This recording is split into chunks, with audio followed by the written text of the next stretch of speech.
వాక్యాన్ని ధ్యానించడానికి ముందుగా ప్రార్థన చేసుకుందాం. పరిశుద్ధుడు అయినటువంటి మా ప్రియమైన పరలోకపు తండ్రి నాయన మరి ప్రభు దినములో ఆదివారపు ఆరాధన మరి ఎక్కడ ఇద్దరు ముగ్గురు కూడి నా నామమున ధ్యానిస్తుంటారో వారి మధ్య నేను ఉంటానని నీవు సెలవిచ్చిన రీతిలో నీ పిల్లలుగా మరి వింటూ ఉండగా మరి బోధిస్తూ ఉండగా బోధించడానికి నాకు కావలసిన జ్ఞానమును మరి వివరణాత్మకంగా బోధించడానికి సహాయం చేయమని, చక్కని జ్ఞానం అందించమని ప్రార్థన చేస్తూ వినుచున్నటువంటి నీ పిల్లలు వినగలిగిన చెవులు, గ్రహించగల మనసు దయచేయగలరని యేసుక్రీస్తు వారి పేరటి ప్రార్థన అడిగి వేడుకుంటున్నాము తండ్రి. ఆమేన్.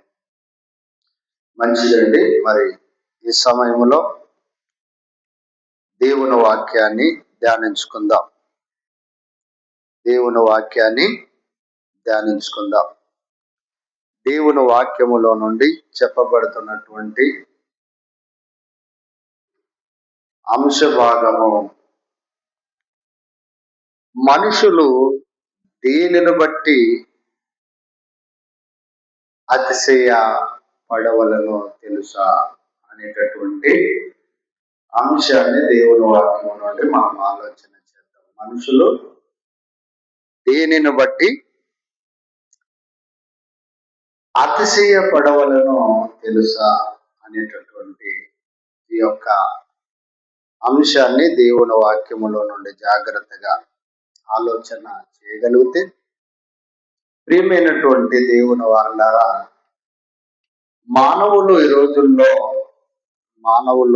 రోజుల్లో దేనిని బట్టి అతిశయపడుతున్నారు అన్నటువంటిది, అతిశయము అనగా గర్విస్తున్నారు అన్నటువంటి విషయాన్ని మనం జాగ్రత్తగా ఆలోచన చేయగలిగితే, నిజంగా దీనిని బట్టి అతిశయపడుతున్నారంటే, దీనిని బట్టి అతిశయపడుతున్నారంటే ఈరోజు మానవుడు తనకున్నటువంటి జ్ఞానమును బట్టి, తనకున్నటువంటి మరి క్షౌరమును బట్టి, తనకున్నటువంటి మరి ఐశ్వర్యమును బట్టి అతిశయపడుతున్నట్టుగా మనం చూడగలుగుతున్నాం. ప్రియులారా, ఈ మాట నేను చెప్పేటటువంటిదిగా కాదు. సుమారుగా కొన్ని వేల సంవత్సరాల క్రితమే ఈ మాటలు మన రక్షణార్థమై దేవుని వాక్యములో భక్తుడైనటువంటి ఇర్మియా ప్రవక్త గారి మాట సెలవిస్తున్నాడు. ప్రియులారా, అంటే మానవుడు దీనిని బట్టో అతిశయపడుతున్నట్టుగా ఉంటున్నగా చూస్తూ, ఆనాటి కాలంలో ప్రవక్త అయినటువంటి ఇర్మియా గారు మానవుడు దీన్ని బట్టి అతిశయపడుతున్నాడు అన్నటువంటి ఆలోచనను పరిశుద్ధాత్మ ద్వారా ఆలోచన చేస్తూ, దీన్ని బట్టి అతిశయపడుతున్నారో ఒకసారి మన దేవుని వాక్యాన్ని చూద్దాం. ప్రవక్త అయినటువంటి ఇర్మియా గ్రంథము 9వ అధ్యాయము 23వ వచనంలో చూడండి, యెహోవా ఇలాగూ సెలవిచ్చుచున్నాడు, జ్ఞాని తన జ్ఞానమును బట్టి, శూరుడు తన క్షౌరమును బట్టి అతిశయింపబడదు. దీని గురించి ఇలా అతిశయపడుతున్నారంట ఒకనాడు. జ్ఞాని తన యొక్క జ్ఞానమును బట్టి, శూరుడు తన క్షౌరమును బట్టి అతిశయపడుతున్నారంటే, ఎందుకు అతిశయపడుతున్నారు మీరు ఇలా? ఎందుకు మీరు దీని విషయంలో ఇంతగా అతిశయపడుతున్నారు? కొంతమంది జ్ఞానం ఉంటుంది. ఏ జ్ఞానం అది? దేవుని జ్ఞానం గురించి చెప్పాడా ఇక్కడ? దేవుని జ్ఞానం గురించి చెప్పాడా? దేవుని జ్ఞానమును బట్టి అతిశయ పడకూడదని కాదు. మానవుడు తనకున్నటువంటి జ్ఞానమును, యుక్తి, శక్తిని బట్టి, జ్ఞానమును బట్టి అతిశయపడుతున్నాడు. అంటే ఈ భూ సంబంధమైనటువంటి జ్ఞానం, కనుక ఈ జ్ఞానము, ఈ భూ సంబంధమైన జ్ఞాన విషయంలో మానవుడు నాకే పెద్ద జ్ఞానం ఉంది, నాకే తెలివి ఉంది, నాకే యుక్తి ఉంది, నా అంత జ్ఞానము ఎవరికి లేదన్నటువంటి విధంగా అతిశయపడుతున్నట్టుగా, అతిశయిస్తున్నట్టుగా చూడగలుగుతున్నాం ప్రియులారా. అలాగనే అలాగనే ఇంకో మాట అంటాడు కింద, ఇంకో మాటను కూడా అంటాడు, సూర్యుడు తన యొక్క క్షౌరమును బట్టి. అంటే సూర్యుడు అంటే మీకు అర్థమవుతుంది. సూర్యుడు అంటే ఈరోజు నక్షత్రాలు, ఆకాశంలో పెద్ద నక్షత్రంగా సృజించబడినటువంటి నక్షత్రము సూర్యుడు. అలాంటి సూర్యుడు దీన్ని బట్టి అతిశయపడుతున్నాడా? తన యొక్క క్షౌరమును బట్టి అతిశయపడుతున్నాడట. కనుక ఇంకేమంటున్నాడు కింద, ఐశ్వర్యవంతుడు తనకి ఐశ్వర్యం ఉందన్నటువంటి అతిశయమును బట్టి, తనకి ఐశ్వర్యం ఉందన్నటువంటి మరి ఆ యొక్క ఐశ్వర్యమును బట్టి అతిశయపడుతున్నాడట, అతిశయిస్తున్నాడట. ఇది విన్నాం మనం ఇప్పుడు. జ్ఞానము, తర్వాత సూర్యుడు, ఐశ్వర్యవంతుడు, 3 రకాల మనుషులను బట్టి మనం వింటున్నాం ప్రియులారా. ఈ 3 కలిగినటువంటి వారు, ఈ 3 లక్షణాలు, ఈ 3 కలిగినటువంటి ప్రజలు, ముగ్గురే కాదు ప్రజలు, ఈ 3 రకరకాలుగా ఏదో ఒక వాటిని మరి కలిగి మానవుడు బ్రతుకుతుంటాడు భూమి మీద. కనుక వీటిని బట్టి రకరకాల ఒక్కొక్కటి కొందరిలో ఇలా మానవుడు తనకున్నటువంటి జ్ఞానము లేక క్షౌరము, తనకున్నటువంటి ఐశ్వర్యమును బట్టి అతిశయిస్తున్నాడు అంటున్నటువంటిది మనం ఆలోచన చేస్తున్నాం ప్రియులారా. కనుక ఈ రోజుల్లో మానవులు చాలా మంది కూడా వీటి గురించి అతిశయపడుతుంటారు. కొంతమంది ఇంటిని చూసి బాగా ఇల్లులు కట్టించుకొని అతిశయిస్తుంటారు. అంటే నానక్కడి ఇల్లు ఎవరు కూడా కట్టుకోలేరు, ఎవరు కూడా కట్టలేదు అన్నటువంటి అతిశయం. దీన్ని బట్టి అతిశయం, ఇంటి మీద ఉన్న అతిశయం. కొంతమంది ఐశ్వర్యమును బట్టి అతిశయం, డబ్బు, బంగారు, ఆస్తులు, అంతస్తులు, అతిశయం. సూర్యుడు తన క్షౌరం, అధికారం. కనుక కొంతమంది అందము, కొంతమంది మరి వస్త్రాలను బట్టి. చెప్పాను కదా, మొన్న చెప్పారు, కొంతమంది వస్తువులను బట్టి రకరకాలుగా అతిశయిస్తున్నటువంటి మానవ లోకానికి దేవుడు ఏం చెప్పాడో తెలుసా? దేవుడు ఏం చెప్పాడు మరొకసారి చదువు. ఇర్మియా గ్రంథం 9వ అధ్యాయం 23వ వచనంలో, యెహోవా ఇలాగ సెలవిస్తున్నాడు, జ్ఞాని తన జ్ఞానమును బట్టి, సూర్యుడు తన క్షౌరాన్ని బట్టి అతిశయింపకూడదు. అతిశయించొద్దంటారా? దీని గురించి ఎందుకు అతిశయిస్తున్నారు? దీని గురించి ఇది ఉంటుందా మీకు నిత్యం? ఇది మీకు నిత్యం ఉండేదిగా జ్ఞానం, భూ సంబంధమైన జ్ఞానం. ఈ జ్ఞానం నీకు నిరంతరం ఉండేది కాదు. సూర్యునికి క్షౌరం, అది నీకు నిరంతరం ఉండేది కాదు. కొన్ని రోజులకు మరి గతించిపోయేటటువంటిదిగా ఉంది, చీకటి అయిపోయేటటువంటిదిగా ఉంది, ప్రకాశవంతమైనటువంటి వెలుగు లేకుండా ఉండే పరిస్థితి ఏర్పడుతుంది. అలాగనే ఐశ్వర్యం, నీ దగ్గర డబ్బు ఎంతకాలం ఉంటుంది? ఐశ్వర్యం ఎంతకాలం ఉంటుంది? మహా అంటే నువ్వు భూమి మీద కట్టే కాలంత వరకు నీ దగ్గర ఉంటుంది. తర్వాత దాన్ని వదిలి వెళ్ళిపోతావా? లేకపోతే అదన్నా నీ నుంచి వెళ్ళిపోతుంది. ఐశ్వర్యం అన్న నీ నుంచి వెళ్ళిపోతుంది. నువ్వేనన్న ఐశ్వర్యం వదిలి వెళ్ళిపోతావు ఈ లోకాన్ని విడిచి. ఈ రెండింటిలో ఏదో ఒకటి గ్యారెంటీ. నీ అందం ఒక రోజు నీ శరీరం మంటలుగా వచ్చిపోతుంది. నీ శరీరము మృతతుల్యమైపోతుంది. కనుక లేకపోతే ఈ శరీరము అందము చెరిగిపోతుంది.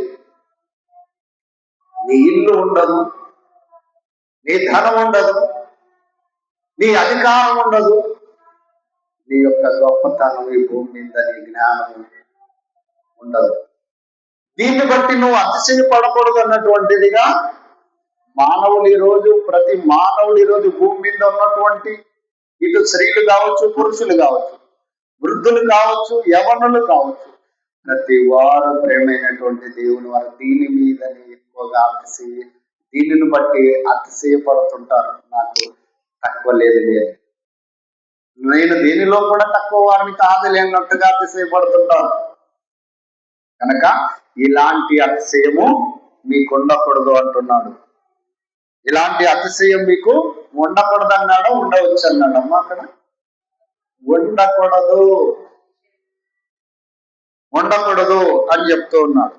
అలాగనే కీర్తనల గ్రంధమా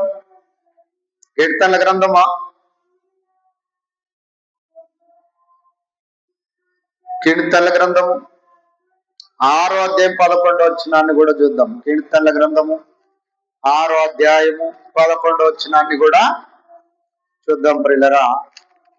ఏమంటున్నాడు? 6వ అధ్యాయము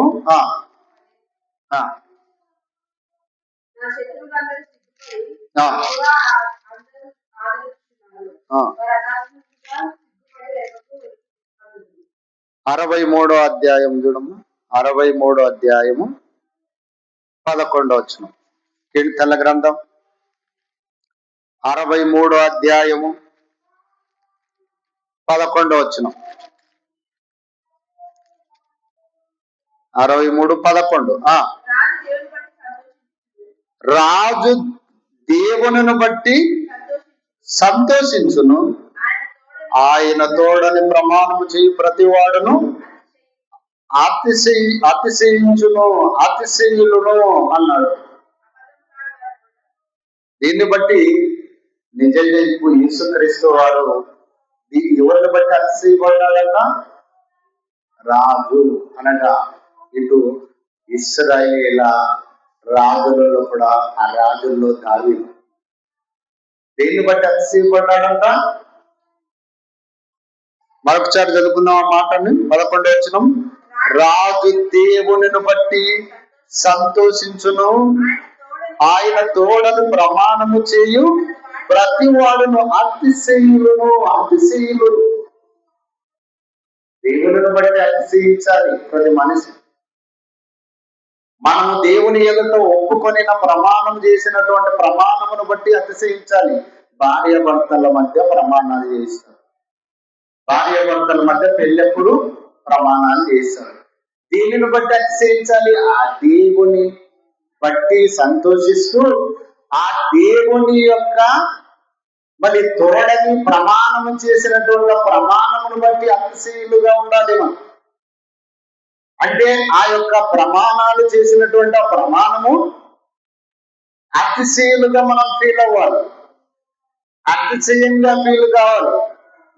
నేను దేవుని ఎదుటను, సంఘం ఎదుటను, సమాజం ఎదుటను నేను అతిశయించాలన్నటువంటి అతిశయించాలి ప్రేమైన వాళ్ళ. కనుక అలాంటి అతిశయించకుండాట్లు దేనిని బట్టు అతిశయపడుతున్నాడు మనిషి, అతిశయించుతున్నాడు. వాక్యం చెప్తుంది, వాక్యం మాట ఏంటమ్మా? నేను చెప్పడం లేదు ఈ మాటలు. ఎవరు చెప్పారమ్మా? కీర్తనకారుడు చెప్తున్నాడు. రాజు దేవుని బట్టి సంతోషించి ఆయన తోడని ప్రమాణము చేసినటువంటి వాళ్ళందరూ కూడా అతిశయిస్తున్నారు. వాళ్ళు ఆయన తోడని ప్రమాణం చేసిన వాళ్ళు ఎందుకు అతిశయించాలి చెప్పండి? ఎందుకు అతిశయించాలి అంటే ఎంత గొప్ప భాగ్యము మాకు ప్రాప్తించింది. ఎంత గొప్ప ధన్యత మాకు ప్రాప్తించిందన్నటువంటి అతిశయులుగా ఉండాలి. ఆయన తోడని ప్రమాణం చేస్తే చాలా పెద్ద ప్రమాదం. కానీ అలా ప్రమాణం చేసినటువంటి వారందరూ కూడా అతిశయులుగా ఉంటున్నారంట. అతిశయులను అబద్ధములాడు వారు నోరు మూయబడును. అంటే అబద్ధంగా కూడా ప్రమాణాలు చేస్తుంటారు కొంతమంది. అలా అబద్ధ ప్రమాణాలు చేస్తే నీకు మంచిది కాదు. అబద్ధ ప్రమాణములు మరి నోరు మూయబడుతుంది. ఒక రోజు నువ్వు దేవునికి లెక్క చెప్పాల్సినటువంటి వారిగా ఉన్నారు. అబద్ధాలుగా ప్రమాణం చేస్తే, ఒకనాడు బ్యాప్టిజం గురించి ప్రమాణం చేశావు, మరొక రోజు నువ్వు భార్య భర్తలుగా పెళ్లి చేసుకునేటప్పుడు ప్రమాణం చేశావు, సంఘంతో ప్రమాణం చేశారు, సమాజంలో దేవునితో ప్రమాణం చేశారు. ఈ ప్రమాణాలన్నీ కూడా అబద్ధాలుగా నీ ప్రమాణాలు అయిపోతే నీ నోరు మూయబడుతుంది. సమాజంలో అనేకుల ద్వారా నీ నోరు మూయబడుతుంది. తదుపరి నా ద్వారా కూడా నీ నోరు మూసుకోడు అని చెప్పాల్సినటువంటి అవసరం. కనుక దేవుని బట్టి ఆయన తోడని ప్రమాణం చేసినటువంటి ఆ ప్రమాణమును బట్టి అతిశయులుగా ఉంటావా? అబద్ధాలుగా నీ ప్రమాణాలు తోడు మార్చుకొని నోరు మూసుకొని మరి పరువు తీసుకున్నటువంటి వారిగా ఉంటారా? నిర్ణయించుకుంటారన్నటువంటిదిగా దేవుని వాక్యములు సెలవిస్తుంది ప్రేరణ.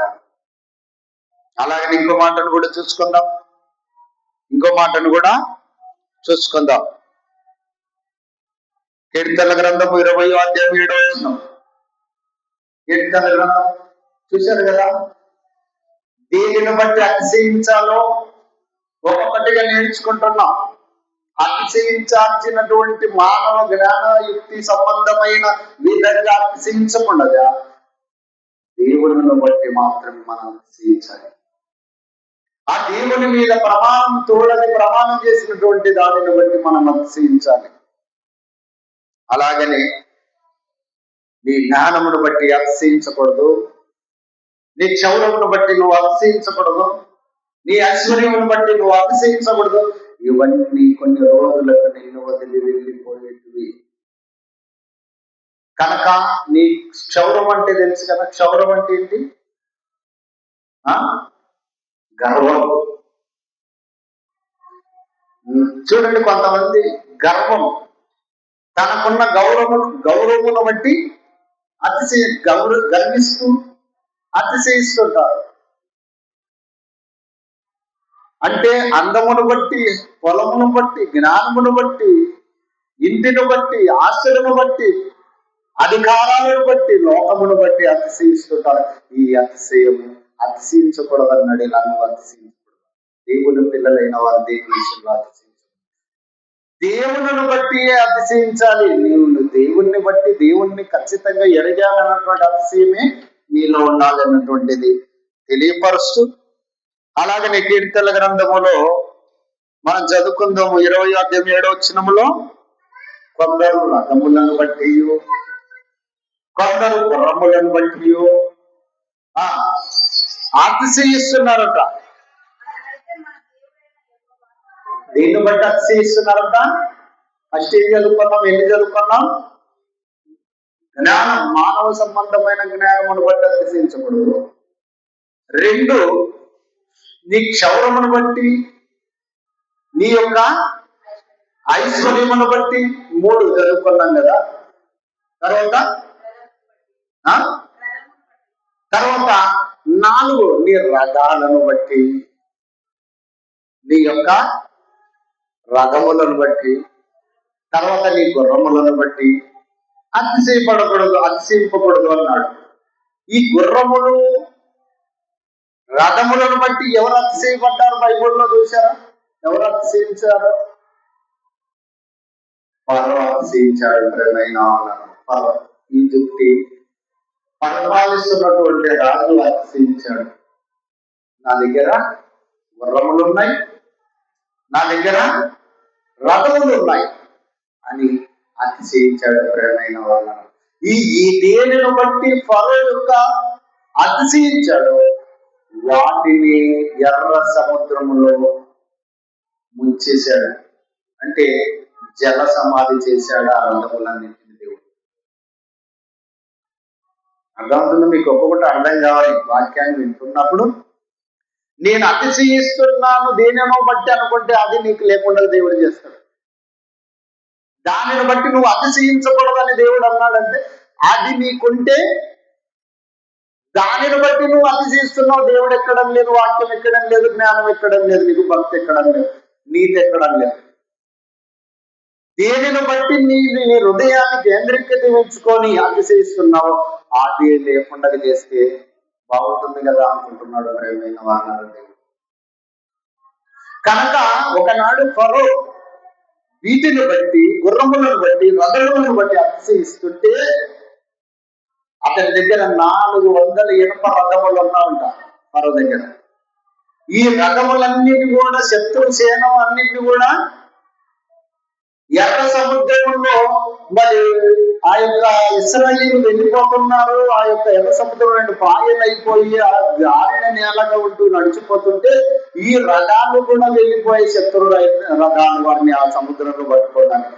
అప్పుడు ఏం చేశాడు, వాళ్ళు గడ్డకెక్కారు. వీళ్ళందరూ ఈ రథములతో మరి ఆ యొక్క ఐగుప్తి సైన్యం అంతా కూడా ఆ యొక్క మరి వచ్చిన తర్వాత జలాన్ని సమాధి ఆ యొక్క పాయలుగా ఉన్నదాన్ని ఇలా కలిపేశాడు.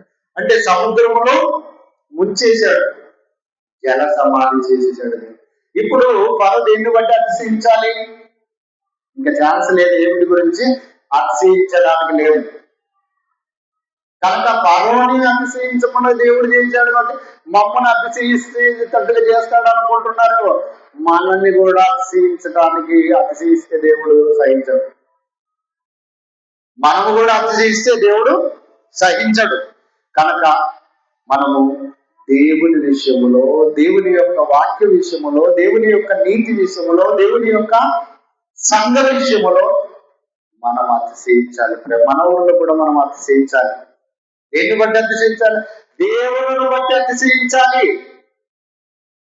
నాకు అది ఉంది, నాకు ఇది ఉంది, నాకు నాకు నాకు ఇలా ఉంది అలా ఉందని వ్యక్తిగతమైనటువంటి వస్తువులను బట్టో, పొలాలను బట్టో, మానవ సంబంధమైన జ్ఞానమును బట్టో, అందమును బట్టో, ఇళ్లను బట్టో మరి వీటి విషయంలో మనం అతిశయిస్తే ఒకనాడు మరి ప్రపంచంలోనే అత్యధికమైనటువంటి మరి జ్ఞానము కలిగిన వాడు ఫరో ఆ రోజుల్లోనే.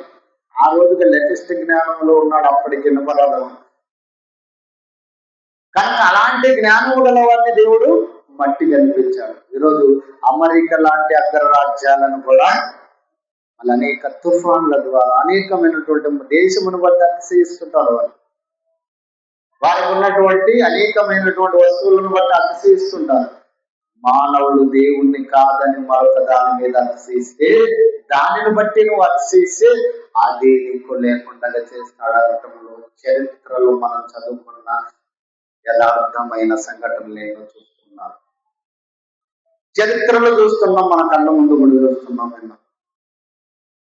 కనుక జాగ్రత్తగా దేవుని వాక్యాన్ని చూడాలి. అమ్మ వాక్యాన్ని చూస్తుంది, ఏమో వాక్యం చూస్తుంది, తీయండి రెఫరెన్స్. మరొక మాటను కూడా చదువుకుందాం. యెషయా గ్రంథం 13వ అధ్యాయం 11వ వచనాన్ని చూద్దాం ప్రియులారా. యెషయా గ్రంథం 13వ అధ్యాయము 11వ వచనాన్ని చూద్దాం. లోకులు చెడుతనమును బట్టి,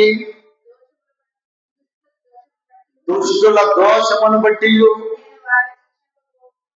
వారిని నేను శిక్షించబోతున్నాను. లోకులు మళ్ళొకసారి చదువు మొదటి నుంచి. లోకుల చెడుతనమును బట్టి అతిశయిస్తున్నారు. చెడుని చేస్తూ కూడా అతిశయం. అర్థమవుతుందా? మనిషి చెడును చేయటంలో లోకులు చెడును బట్టి అతిశయిస్తున్నారంటే, చెడు నేను చేస్తున్నాను, నా చెడు నన్ను ఎవరు వదలటం లేదు, ఎవరు నన్ను సరి చేయటం లేదు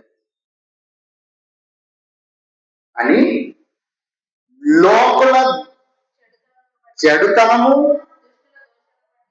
అలాగనే లోకులు అనేది అంటే లోకులు అంటే ఎవరు అంటున్నారు? చెడుతనములో ఉన్నటువంటి లోకులు అనగా దుష్టులు వాళ్ళే.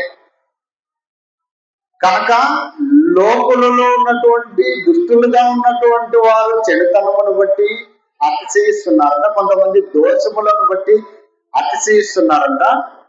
ఆ, కనుక దుష్టులను నేను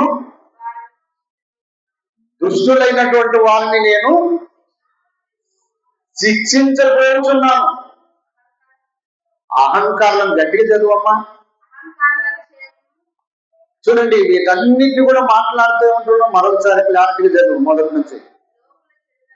లోకుల చెడుతనమును బట్టి, దుష్టుల దోషమును బట్టి నేను శిక్షించబోతున్నాను. అహంకారుల అతిశయమును మానిపించేస్తాను నేను. చాలు. కనుక దుష్టుల యొక్క లోకుల యొక్క చెడుతనమును, అలాగనే దుష్టుల యొక్క దోషములను నేను మరి ఏం చేస్తున్నానట? శిక్షించబోతున్నాను. తర్వాత అహంకారుల అతిశయం. అహంకారంతో చేస్తున్నారు దుష్టులైనా లోకులైనా. ఎవరు మమ్మలను పట్టుకోవడం లేదు, పోలీసుల భయం కూడా లేదండి ఈ రోజున. సమాజంలో ఎవరి భయం ఎవరికి లేదు. కనిపిస్తే భయపడతారు, కనిపించకపోతే ఎవరికి భయపడాలి? అర్థమవుతుందా? కనుక ఎవరి భయం ఎవరికి లేదు. అంతా నటిస్తుంటారు అంతే మన మధ్య. అర్థమవుతుందా? నటిస్తుంటారు, ఏదో భయపడినట్టుగా నటిస్తుంటారు. కానీ ఇదంతా కూడా నటన. ఇలా భయపడుతున్నారు అనుకుంటున్నారు లోకం. ఎవరికి ఎవరు భయపడ. అందుకని రాత్రి పగలు తేడా లేకుండా, చిన్న పెద్ద తేడా లేకుండా, తల్లి తండ్రి అనే పిల్లలకు భయం లేదు, భార్య భర్తల మధ్య ఒకరంటే వరకు భయం లేదు, అన్నదమ్ముల భయము లేదు, లోక భయము లేదు, సమాజ భయము లేదు, సంఘం భయము లేదు, సేవకుని భయము లేదు, ఎవరు దేవుని భయం అంతకన్నా లేదు. కనుక ఇలా ఎవరైతే కళ్ళు నెత్తికెక్కి మరి లోకములో ఉన్నటువంటి లోక మనుషులతో, లోక ఆచారాలలో చెడుతనము చెడిపోయి, చెడు చేసేవారిగా, దుష్టులుగా మారిపోయి, దోషములుగా చేస్తూ చేస్తూ చేస్తూ అంతు పట్టకుండా మరి పాపాలు దోషాలు పండిపోయి మితి మీరిపోయినప్పుడు నేను వారిని శిక్షించబోతున్నాను అని దేవుడు చెబుతూ కిందే ఉన్నాడు. అహంకారుల అతిశయం. వీళ్ళందరూ కూడా అహంకారం, గర్వంతో వీళ్ళు పెట్టరేగిపోతున్నారు. ఇలా దేవునికి ఏమర్థమైపోయింది? దీనిని బట్టి గర్విస్తున్నారు. పాపాలు చేయటంలో గర్వం, దోషములు చేయటంలో గర్వం, అలాగనే ఈ భూమి మీద హత్యలు, మానభంగాలు, పాప పనులు చేస్తూ కూడా మానవుడు గర్విష్ఠుడుగా మారిపోయి అతిశయిస్తుంటే దేవుడు ఏమన్నాడు? గర్విష్ఠుల అహంకారమును మానిపిస్తాను రాని అని అన్నాడు. ఎలా చేస్తాడు? ఎలా మానిపిస్తాడు? ఎలా మానిపిస్తాడు? 3 ఏళ్ల నుంచి అంజూరపు చెట్టు చూస్తున్నాను. దీనికి ఏం లేదు, పూత లేదు, పింజ లేదు, పండు లేదు. ఏం చేయాలి? దీన్ని తోటమ్మల్ని పిలిచాడు. 6 ఏళ్ల నుంచి చూస్తున్నాను, 10 ఏళ్ల నుంచి చూస్తున్నాను, 20 ఏళ్ళుగా చూస్తున్నాను, 30 ఏళ్ళుగా చూస్తున్నా, 50, 60, 70 ఏళ్ళుగా చూస్తున్నా, 100 సంవత్సరాలు చూశాను, 90 సంవత్సరాలు చూశాను. ఏం ఫలితం లేదు ఈ చెట్టు వలన, ఈ వ్యక్తి వలన. అని ప్రేమైనటువంటి దేవుని వలన తోటమాల్ని పిలిచేమంటున్నాడు, దీన్ని నరికేయి దీన్ని. ఎందుకు ఈ నేల సారం దీనికి వ్యర్థపరుస్తున్నాం? పూత పూయాలి, పింజ కాయాలి, పండ్లు కాయాలి, ఫలాలు కాయాలి. కానీ గొడ్డులుగా ఉంది ఎన్ని సంవత్సరాలైనా. భక్తి ఎక్కడము లేదు, నీతి ఎక్కడము లేదు. దేవుని యొక్క భయము అర్థం కావటం లేదు. ఈ భూమి మీద దేవుని గురించి తెలుసుకోవటం లేదు కనుక నరికి అన్నాడు దేవుడు. నరికి అన్నాడు. ఒకనాడు రాజులనే దేవుడు లెక్క చేయలేదు. ఇజ్రాయేలీయుల మీద రాజుగా ఉన్నప్పుడు కూడా హిజ్కియా ఏమన్నాడు? మరణకరమైన రోగాన్ని రప్పించాడని. అహంకారమును మానిపియాలి కదా. నేను మానుతావా, చస్తావా, బతుకుతావా అన్నాడు. అర్థమవుతుందా? కొన్ని రోగాలు వచ్చినప్పుడు ఇంకా అయిపోయింది, డాక్టర్ ఇంకా ప్రయోజనం లేదు, మరణమే నీకు జరగనేమన్నప్పుడు అప్పుడు దేవుడు గుర్తుకోసారి అప్పుడైనా మారుతావా? హిజ్కియా ఎలా మారాడు? అప్పుడు మారాడు. ప్రేమైన వల్ల మరణం అవుతున్నామని చెప్పిన తర్వాత తన మొక్కముందు చూస్తారా? యెషయా గ్రంథం 38వ అధ్యాయం 1వ వచనం. యెషయా గ్రంథం 38వ అధ్యాయము 1వ వచనం. తీసావమ్మా? ఆ దినములలో హిజ్కియాకు మరణకరమైన రోగము కలుగగా ప్రవక్తయు ఆమోజు కుమారుడైనటువంటి యెషయా అతని యొద్దకు వెళ్ళి, నీవు దేవుడు నాకు చెప్పమన్నాడు, నీవు మరణం అవుతున్నావు అని ఎప్పుడైతే రాజుతో హిజ్కియాతో చెప్పినప్పుడు,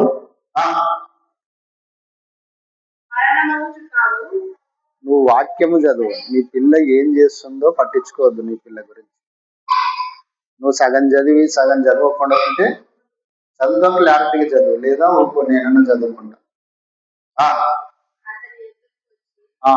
అతని యొద్దకు వచ్చి ఆమోజు కుమారుడైనటువంటి యెషయా దగ్గరకు వచ్చి,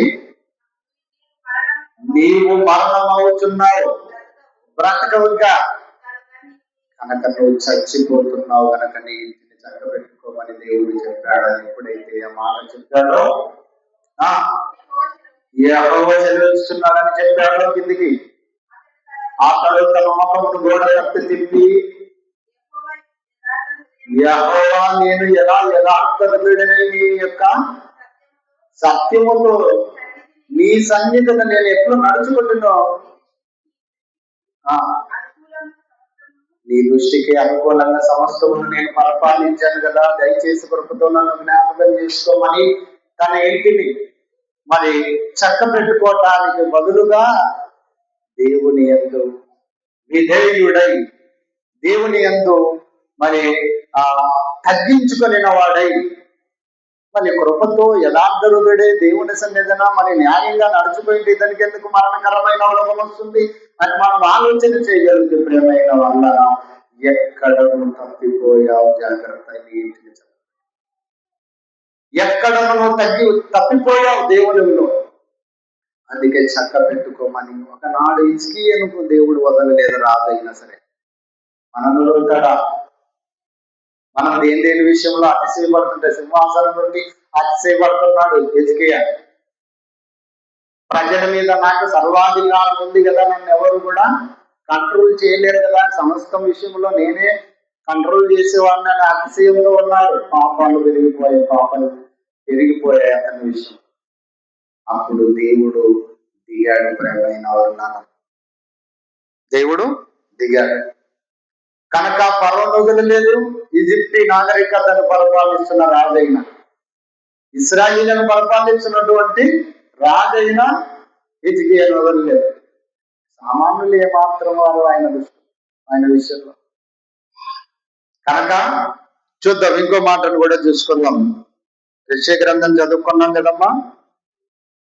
మరి అలాగనే ఇంకో మాట కూడా చూద్దాం. యెషయా గ్రంథం 28వ అధ్యాయము 3వ వచనాన్ని కూడా చూద్దాం. యెషయా గ్రంథము 28వ అధ్యాయము 3వ వచనం.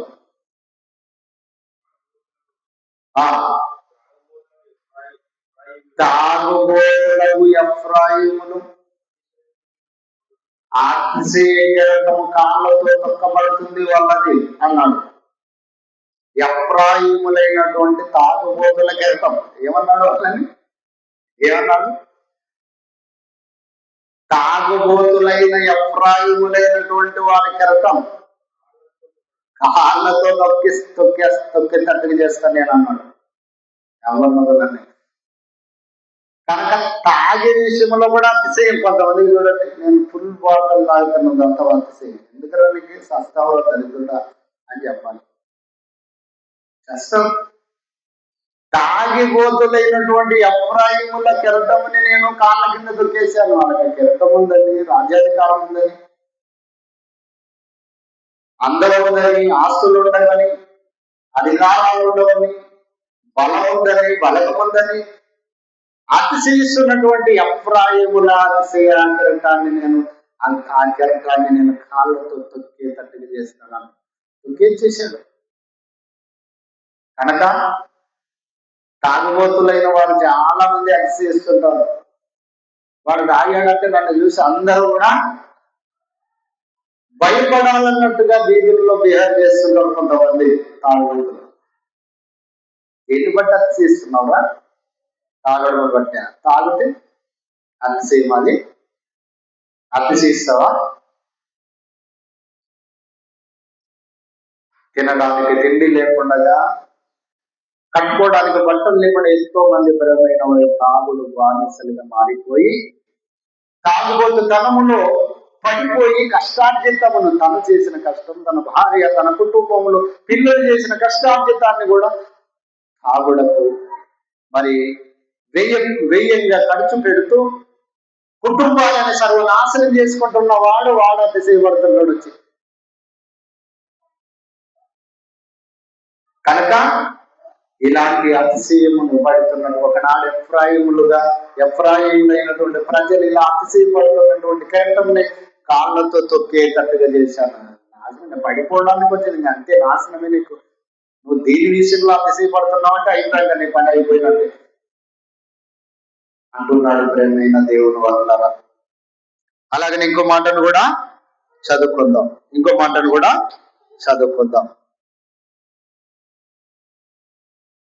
మొదటి దినవృత్తాంతముల గ్రంథం 16-10 చూసుకుందాం. మొదటి దినవృత్తాంతముల గ్రంథం ఫైనల్ గా మనం దేని ఎందు అతిశయపడాలో మాటలు చదువుకొని ముగించుకుందాం.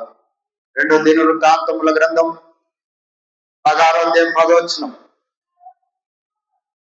2 దినవృత్తాంతముల గ్రంథము 16-10.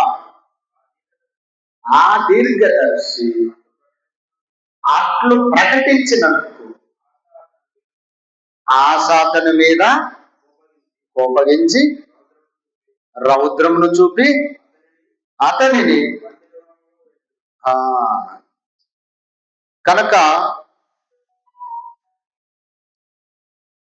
రాజుల గ్రంథం చూడండి. మొదటి రాజుల గ్రంథం 16వ అధ్యాయము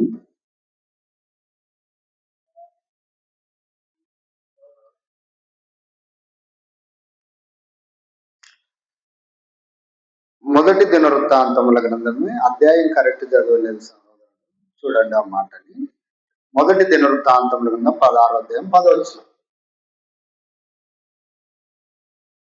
ఆయన పరిశుద్ధ నామమును బట్టి అతిశయించుడి. అతిశయం దేని బట్టి అతిశయించాలా? ఆయన పరిశుద్ధ నామమును బట్టి అతిశయించాలి. దేవుని నామమును బట్టి మనం అతిశయించాలి. మా దేవుడు యెహోవా. సర్వలోకాల సృష్టికర్త అయినటువంటి ఒకే ఒక్క దేవుడు. ఆయన పేరు యెహోవా. ఆయన ఉన్నవాడు, నిరంతరమైన వాడు. నేను ఆయనని తెలుసుకున్నాను. ఆయన నామమును బట్టి నేను అతిశయిస్తున్నాను. అతిశయపడాలని నాకు తెలిసిన మా దేవుడు గొప్పవాడని అతిశయం. ఈ రోజుల్లో చాలా మంది అతిశయిస్తున్నారు. దీన్ని బట్టి నేను చెప్పాను కదా ముందు, అలా కాదు. కనుక ఆయన పరిశుద్ధ నామమును బట్టి అతిశయించుడి. యెహోవాను వెదుకువారు హృదయమునందు సంతోషించుదురు. యెహోవాను వెతకాలి, ఆయన నామమును వెతికి తెలుసుకోవాలి. అప్పుడే నువ్వు అతిశయించాలి. చాలా మంది చెట్లకు, పక్షులకు, గుట్టలకు, చతుస్పాద జంతువులకు వాటికి నమస్కరించుకుంటూ, వాటిని పూజిస్తూ, వాటిని వెతుకుతూ, దేవుని వాటి విషయంలో ఫలాలు రావాలని ఆశ కలిగి వెతుకుతూ ఉంటారు. అలాంటి వారిగా క్రైస్తవులైన వారు ఉండకూడదు. అందుకే మనం అతిశయం అనగా గర్వించాలి. దేన్ని బట్టి గర్వించాలి? దేవుని ఆయన పరిశుద్ధ నామమును బట్టి అతిశయించుడి. యెహోవాను వెదుగు వారి హృదయులందరూ యెహోవాని అందరైతే వెతుకుతూ ఉంటారు. అట్టి హృదయులందరూ కూడా సంతోషించి అతిశయించాలి. మనం ఈ అతిశయమును అర్థం కాక చాలా మందికి అర్థం కావడం లేదు. మన గ్రామంలో మన పిల్లలు కూడా దౌర్భాగ్యులు అయిపోతున్నారు. అంటే మనం కూడా ఈ గ్రామములో జీసింగవారంలో మనం క్రీస్తు సంఘమును నిర్వర్తిస్తున్నామంటే దీనిని బట్టి అతిశయించాలి. మనం క్రీస్తును బట్టి చెప్తాను ఆ మాటను కూడా. రోమీలకు రాసినటువంటి పత్రిక 5వ అధ్యాయము రోమీలకు రాసినటువంటి పత్రిక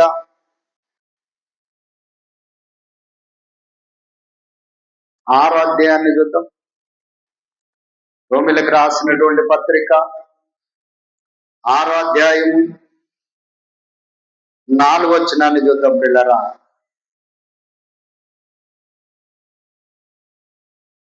రోమీలకు రాసినటువంటి పత్రిక 5:11 చూద్దాం ఒకసారి. అంతేకాదు మన ప్రభు అయిన యేసుక్రీస్తు ద్వారా మనము దేవుని యందు అతిశయించుచున్నాం. దేన్ని బట్టి అతిశయించాలంట? మొదటి చదువుకున్నాం. మొదటి దినవృత్తాంతములు 1వ గ్రంథం 16:10 ఆయన పరిశుద్ధ నామమును బట్టి యెహోవాను వెదుగు వారందరూ కూడా అతిశయించాలి అన్నాడు దేవుడు. ఖచ్చితంగా అతిశయించాలి. మనం దేవుడు ఖచ్చితమైన ఆత్మస్వరూపైన నిరంతరము మరి ఉన్నవాడు నిరంతరమైన ఆత్మైన దేవుణ్ణి మనం తెలుసుకున్నామని.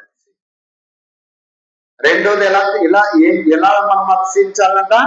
అంతేకాదు మన ప్రభు అయిన యేసుక్రీస్తు ద్వారా మనము దేవుని యందు అతిశయించుతున్నాం. క్రీస్తు సంఘములో మనము సభ్యులుగా ఉండి అతిశయిస్తున్నాం, గర్విస్తున్నాం. కొందరైనా ఎందుకు పని చేస్తున్నాం తెలుసా? అతిశయంతో చేస్తున్నాం, గర్వంతో. మీరేమి ఫీల్ కావద్దండి. 2-3 కూడా అతిశయించాలి. మనం సత్య ప్రకారంగా దేవుని వాక్య ప్రకారంగా మనము నడుచుకుంటున్నాం, బ్రతుకుతున్నాం, మార్గదర్శిగా చెబుతూ ఉన్నాం అన్న అతిశయము మనకు ఉండాలి. గర్వించాలి మనం ఈ విషయం.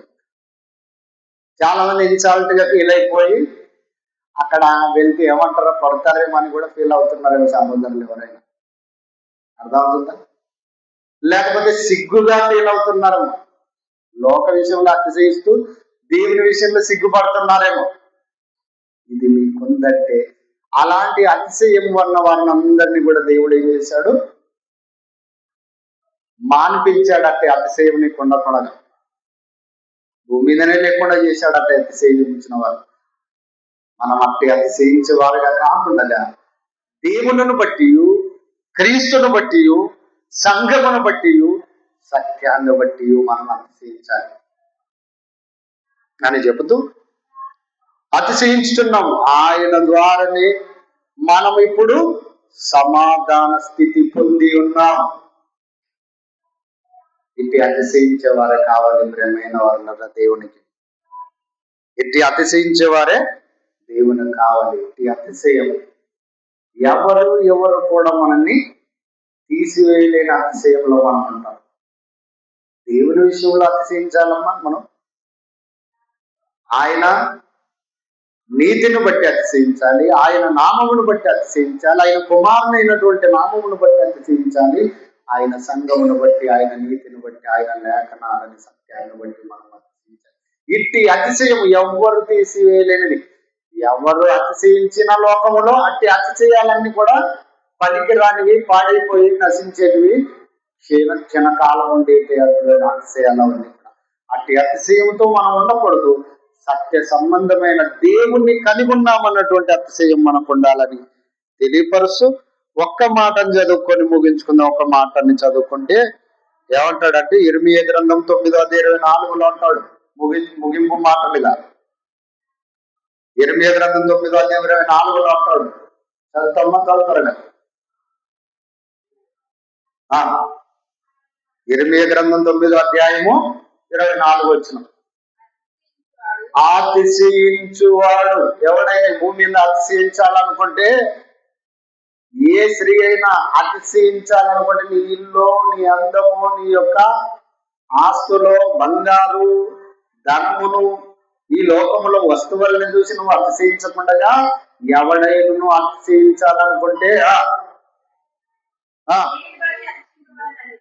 దేనిని బట్టి అతిశయించాలో అనగా చెప్తున్నాడు, వివరణ చెప్తున్నాడు. దేనిని బట్టి నువ్వు అతిశయించాలనగా, భూమి మీద కృప చూపుచు నీతి న్యాయములను జరిగించుచున్న యెహోవాను బట్టి మనము దేవుని బట్టి అతిశయించాలి. ఆయన నీతిని చూసాడు. చాలా మంది దేవుళ్ళని పెట్టుకుంటున్నారు, వాళ్ళ దగ్గర నీతి ఉండదు, న్యాయం ఉండదు. ఇతరులకు శ్రీరంగ నీతి, వాళ్ళ దగ్గర పాప మలినాలు. కనుక అట్టి భూమి మీద నీతి న్యాయములను, భూమి మీద కృప చూపుచు నీతి న్యాయములు జరిగించుతున్నటువంటి యెహోవైనటువంటి దేవునిని బట్టి మనము అతిశయించుచున్నాం. కనుక ఇట్టి అతిశయముతో మనం ఉండాలని దేవుని వాక్యం ద్వారా, దేవుని మాటల ద్వారా మిమ్మల్ని హెచ్చరిస్తూ, తెలియపరుస్తూ, మరి అతిశయింప చేస్తూ దేవుని వాక్యాన్ని ఇంతటితో ముగిస్తూ ఉన్నాను.